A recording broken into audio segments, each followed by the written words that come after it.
Minha gente, eu queria passar agora a tratar com vocês sobre Índia.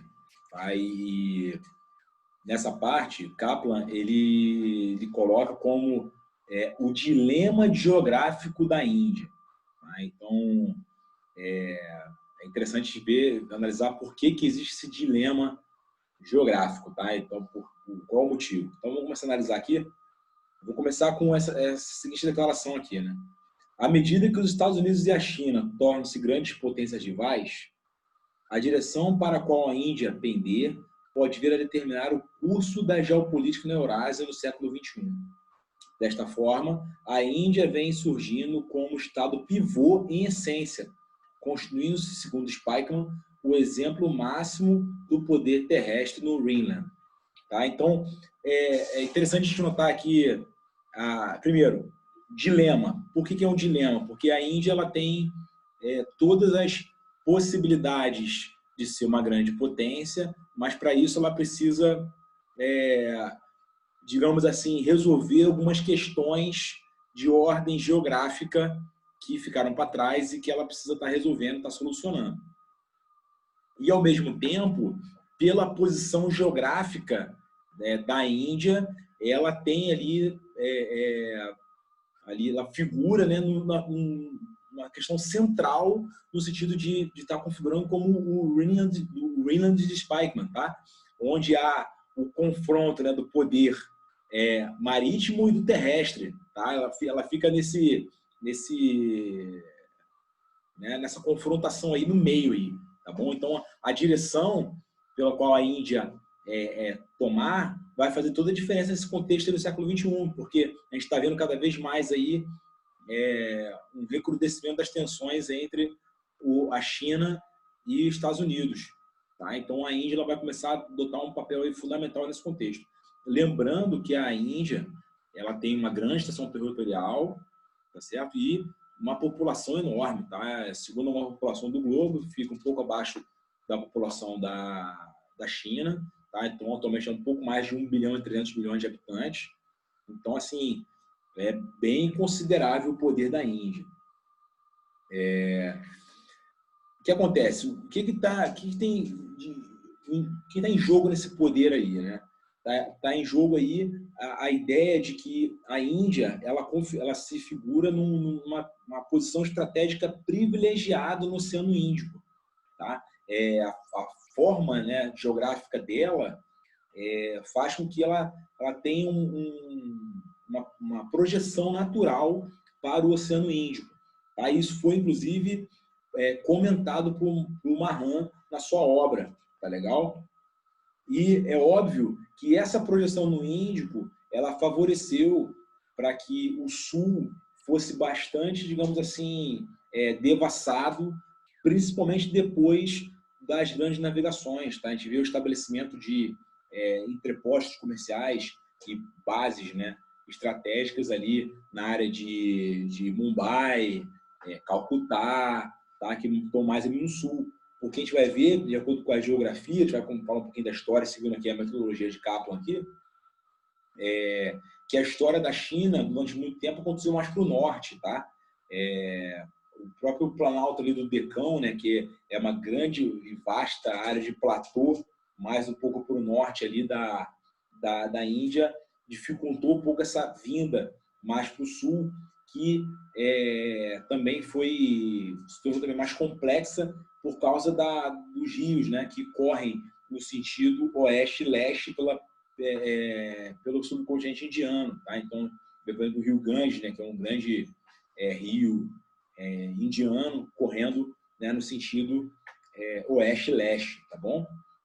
Mas vamos lá, vamos falar um pouquinho sobre a história, né, da civilização indiana, né? É lançado aqui, né, o James Fairgrieve, né, que é utilizado como um parâmetro aí, por Kaplan poder falar, né, do histórico da Índia. Ele traça que existe uma diferença fundamental entre o processo de expansão chinês e o indiano, tá? Porque assim, o chinês, como é que aconteceu? Aquela junção que eu falei do canal, né, do Rio Yangtze com o amarelo, né, centro se irradiando de uma forma mais centralizada, né, de uma forma mais organizada, né, por ondas, né? Já a Índia não, tá? A Índia, ela passou por um período mais ali, o norte do subcontinente indiano, né? Passou por um período de diversos ascensões e declínios, tá? Que a gente vai notar aí ao longo da história aí da Índia, tá bom? Onde, de fato, o sul, né, mas a área sul ali do subcontinente indiano ficou um pouco mais, digamos assim, abandonada. Por isso que ela ficou mais fácil do conquistador europeu se posicionar ali, tá? Enquanto isso, Delhi, que fica mais para o norte, foi se tornando ali o centro ali da vida política ali no subcontinente indiano, relegando a segundo plano o sul ali da Índia, tá bom?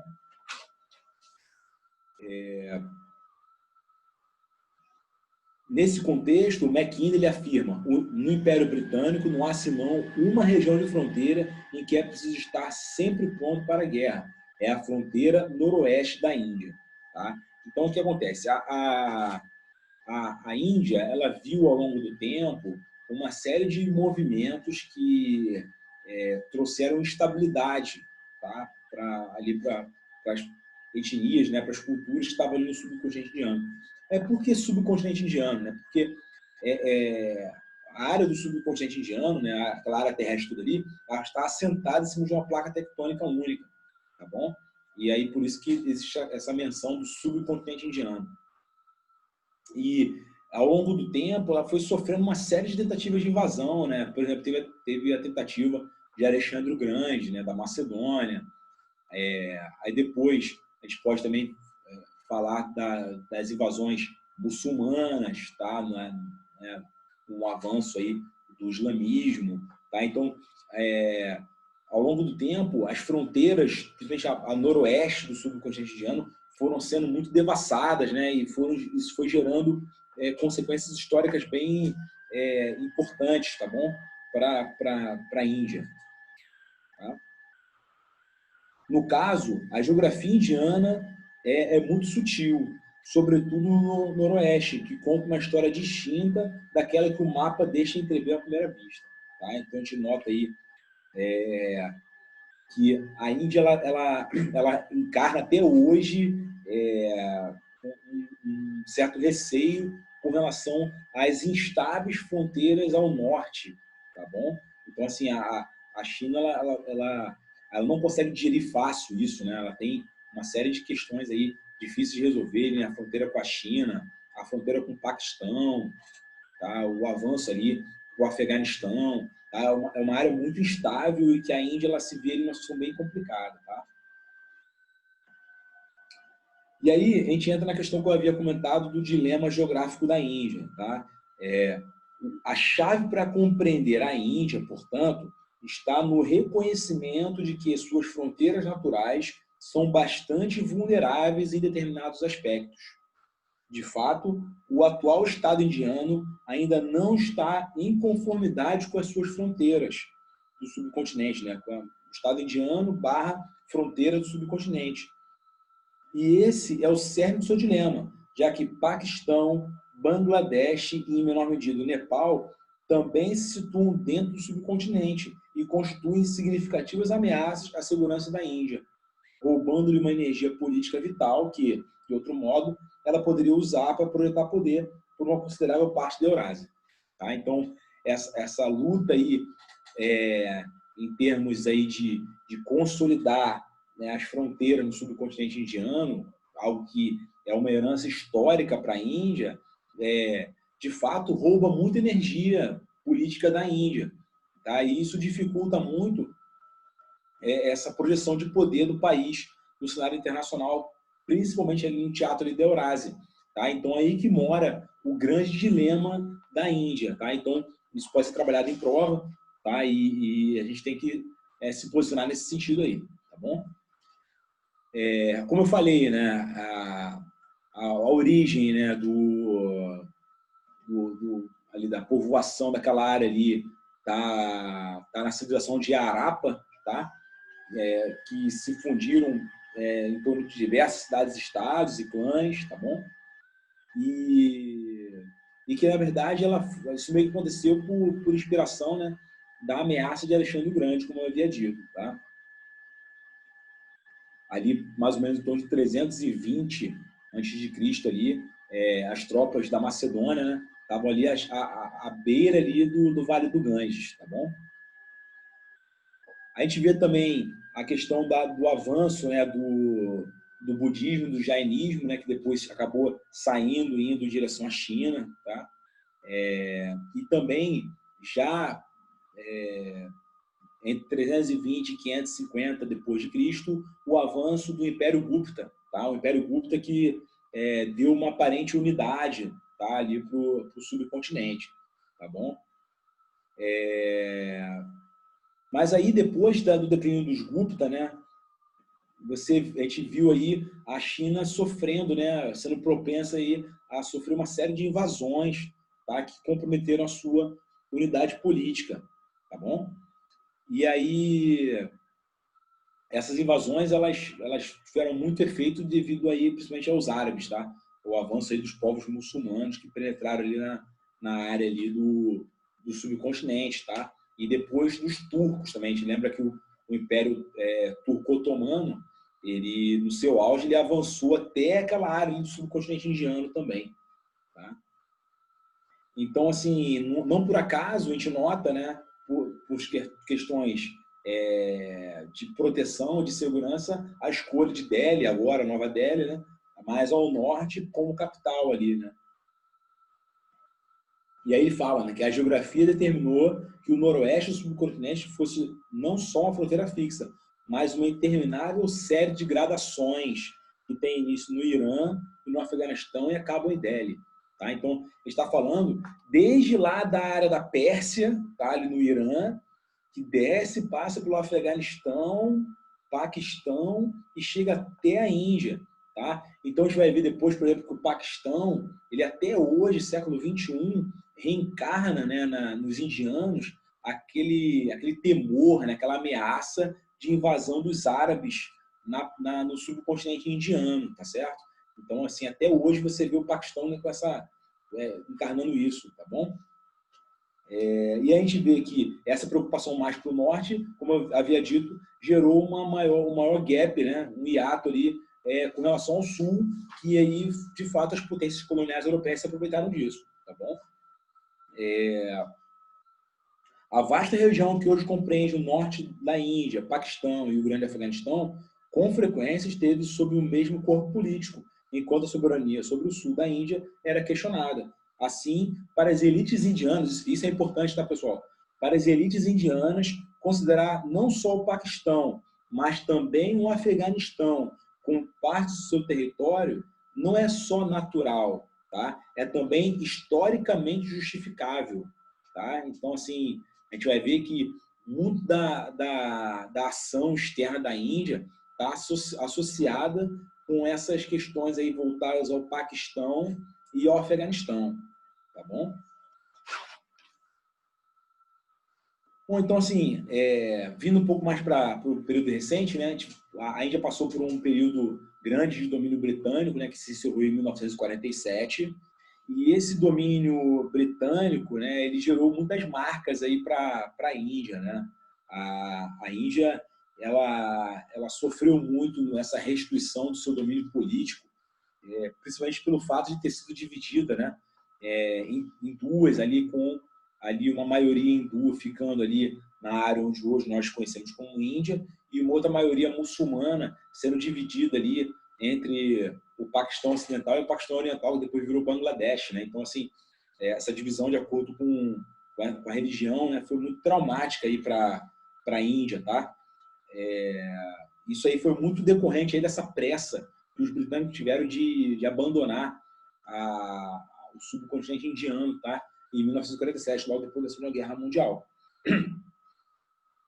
E aí, a gente vê aí, né, que desde então começa-se uma relação de litígio entre a Índia e o Paquistão, que, na verdade, não se limita à história recente de 1947. Como eu falei, o Paquistão ele encarna toda aquela dificuldade que os indianos veem em termos de invasões dos árabes ao longo de diversos séculos, tá? Então,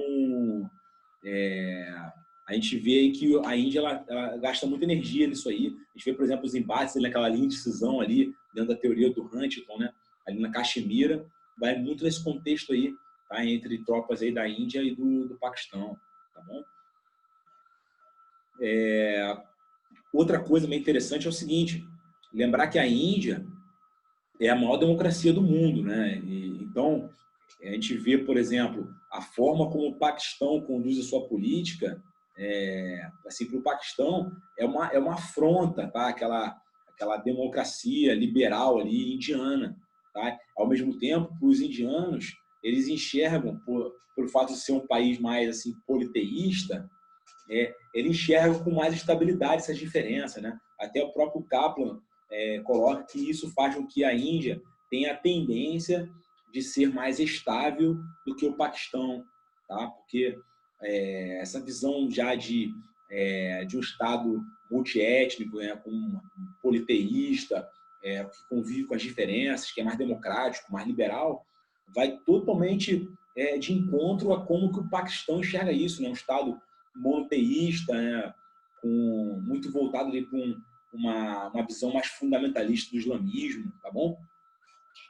Então, é interessante a gente olhar esse embate do Paquistão com a Índia sob essa perspectiva. Até porque isso pode ser cobrado na prova e a gente tem que se posicionar nesse sentido aí, tá? Com relação a essa questão.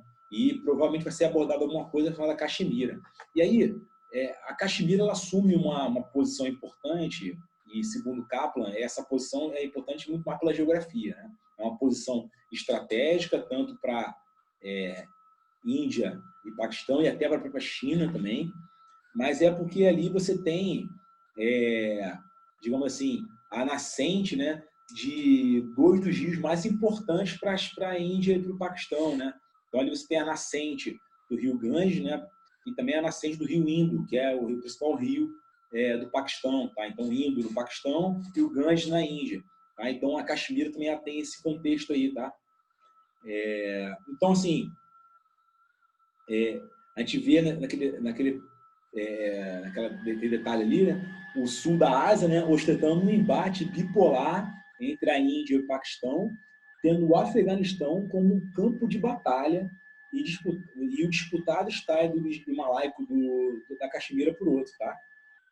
Então, assim, trata-se de um choque, né, entre um estado de maioria hindu, ainda que secular, e outro muçulmano, ambos atravessando uma fase de acalorado nacionalismo moderno e separados por uma superpovoada fronteira comum, com capitais e grandes cidades próximas, tá? Então, a gente vê assim, um foco de tensão ali numa linha de cisão, muita gente, milhões de pessoas ali em volta, né? As capitais estão muito próximas também, né, de ambos os países.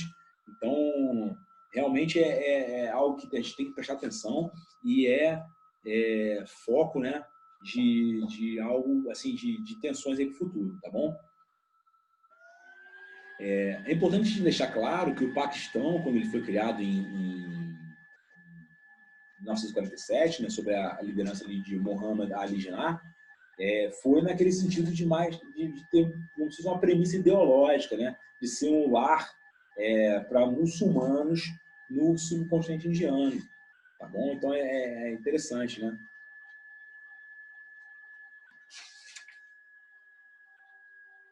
Não, como eu falei, né, a Caxemira tem recursos hídricos muito importantes, né? Então por isso é um foco de tensão, tá? E aí tem um detalhe também que é interessante, que o Kaplan faz uma comparação bem ali oportuna da Caxemira com a Palestina, né? Ela fala que aquela questão do cyberespaço, né? A guerra midiática, né? A influência, né? Efeito CNN, né? William Perry, lembra? Traz uma coisa muito mais dramática para a Caxemira, né? Porque aí, no momento que isso cai na mídia, isso é aproveitado em termos de formação de opinião, aquela coisa toda. Então, assim, da mesma forma como a Palestina ela é aproveitada nesse sentido, a questão da Caxemira também sobre essa perspectiva, também tem esse viés, tá? Mas assim, um aproveitamento midiático também. Então, isso é é uma argumentação aí de Kaplan, tá bom? O que ele também comenta em relação ao Paquistão, que eu achei bem interessante, eu até marquei aqui, né? É que o Islã, que supostamente deveria servir como elemento aglutinador para o Estado, né? No caso do Paquistão, né? Ele fracassou notoriamente nesse aspecto. Esse terreno se torna um solo fértil para fundamentalistas islâmicos no Talibã. O que acontece no Paquistão, né? A gente tem muitas etnias, tá? Estão ali envolvidos ali no Paquistão, tá? Que também exerce influência no Afeganistão, né? Então, a gente vê no Afeganistão, a gente tem a etnia ali dos Pashtuns e dos Tajiks, né? E ela sofre muita influência, né, do Paquistão e da Índia. Tá? Então, assim, a gente nota que, por exemplo, o Paquistão dava meu apoio ao Talibã, né? Então, assim, a gente sabia que, por exemplo, o Talibã, se assumisse o poder no Paquistão, no Afeganistão, seria mais ou menos ali, o Afeganistão ia virar tipo um quintal de casa, tá? do Paquistão. Tá? Por outro lado, a Índia, ela apoia governos mais, digamos assim, seculares no Afeganistão, porque ela sabe que, se isso acontecer, o Afeganistão vai acabar sendo mais ali, vai pender mais para o lado da Índia. Tá? Então, isso interessa mais para a Índia, tá bom?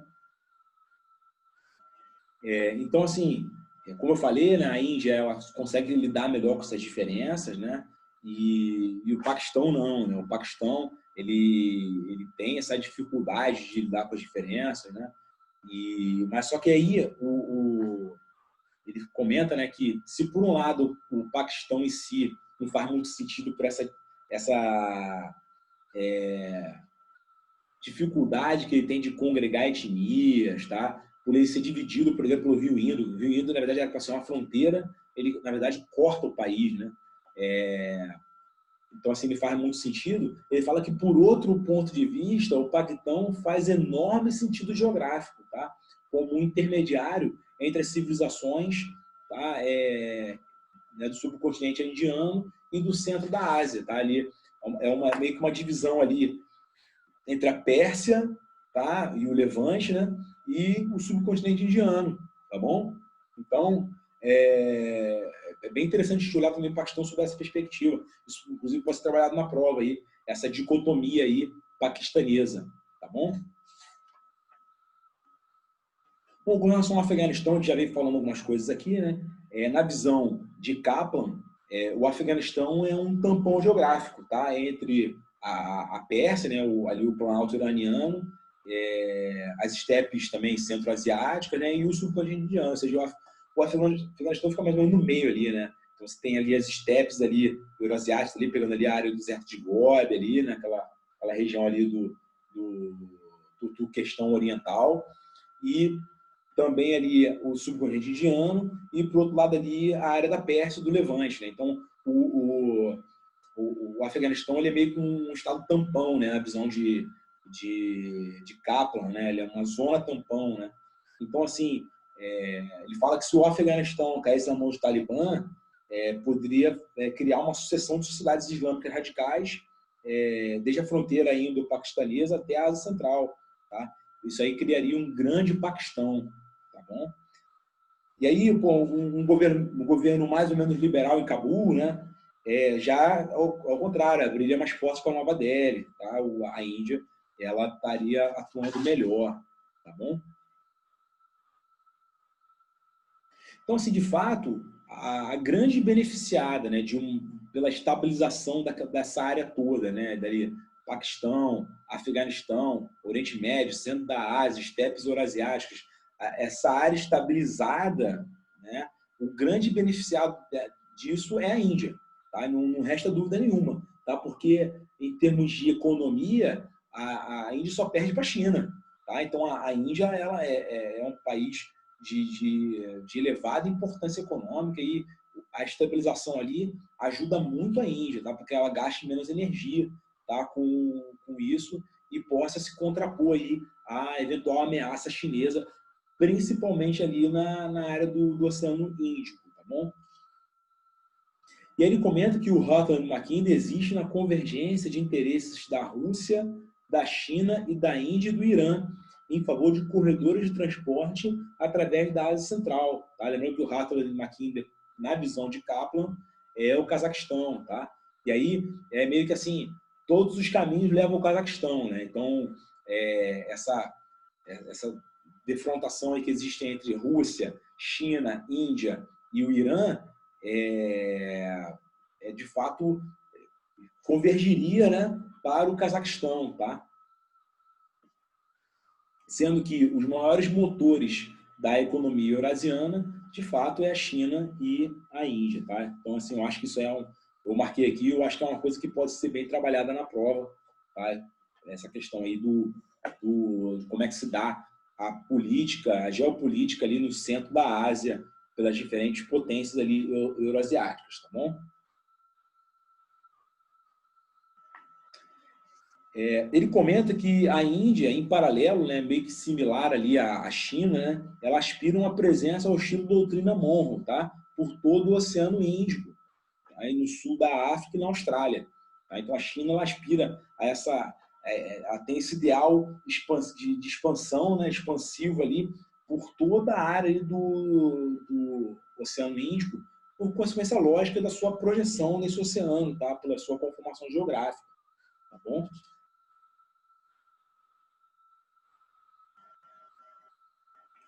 Ele comenta que a ampla sobreposição das duas esferas de interesse naval tem o efeito de agravar as ainda proeminentes disputas de fronteira no norte himalaico. Aquela coisa de essa disputa do Índico entre a China e a Índia pode acabar refletindo também para o interior, né? Essas disputas ali na área do Tibete, no Nepal, tá? Pode também gerar uma série de tensões nessas regiões. Não por acaso, há pouco tempo a gente teve uma tensão ali na área da fronteira da China com a Índia. Tá? É bem dentro desse foco aqui. Tá legal? Um fator a impelir a Índia para o mar é a ameaça representada pela própria China, na medida em que as aspirações navais dos próprios chineses os empurram para além do Pacífico Ocidental, Oceano Índico adentro. Tá? Então, a China está saindo ali do mar da China Meridional, né? Está cruzando o Estreito de Malaca, está se projetando no Oceano Índico, tá? Chegando até a costa oriental da África e adotando posições estratégicas, né, ao longo de todo ali o sul da Ásia até a África, tá certo? E isso aí vem incomodando demais a Índia. A Índia vem se sentindo bastante ameaçada com isso, né? Porque, assim, na visão de Kaplan, a China está querendo só se expandir, ela quer buscar novos mercados consumidores e mais fontes de energia para o seu crescimento, para a sua prosperidade, e ela é muito pragmática, né? Aquela coisa da solução chinesa, e a Índia não está gostando disso. A Índia está vendo que os interesses dela podem ser ameaçados frente a esse avanço chinês ali numa área que naturalmente deveria ser a China, né? Desculpa, deveria ser a Índia que existiria ali a influência maior na visão dos estrategistas indianos. Então, assim, essa eliminação gradual, né, das distâncias, fruto aí das tecnologias, do avanço aí da balística, né, das armas aí de projeção de poder, vão fazer com que cada vez mais as relações indo-chinesas fiquem mais tensas, tá bom? Isso aí também está bem dentro daquela ideia, né, da tese de Bracken, né, que fala que o mundo cada vez menor, fruto da globalização, né, daquela coisa da dilatação anômala do tempo, né, se os espaços são os mesmos, lembra que a gente falou isso na parte de análise histórica da geopolítica e geográfica, se os espaços são os mesmos, o tempo ele vem diminuindo consideravelmente fruto da comunicação e dos meios de transporte. Tá? E aí, essa diminuição, né, assim, das distâncias, digamos assim, através do tempo, vem gerando, tem a tendência, pela tese de Bracken, a gerar instabilidade, tá, ao redor do globo. Tá? Então, é bom a gente ter noção disso aí. E, para terminar, né, eu queria só fazer duas considerações. A primeira eu comentei, né, sobre essa questão da ameaça, né, da Índia. A Índia vem se sentindo ameaçada pela China, porque, como eu havia dito já no outro vídeo, a China vem empreendendo aquela ideia do colar de pérolas, né? Daquele One Belt, One Road. Então, ela está avançando ali com o seu soft power, ali, aquela solução chinesa ali, e está entrando numa área de influência, digamos assim, indiana. Tá? E isso aí está levando a Índia a reagir. Tá? A Índia é uma potência nuclear, né?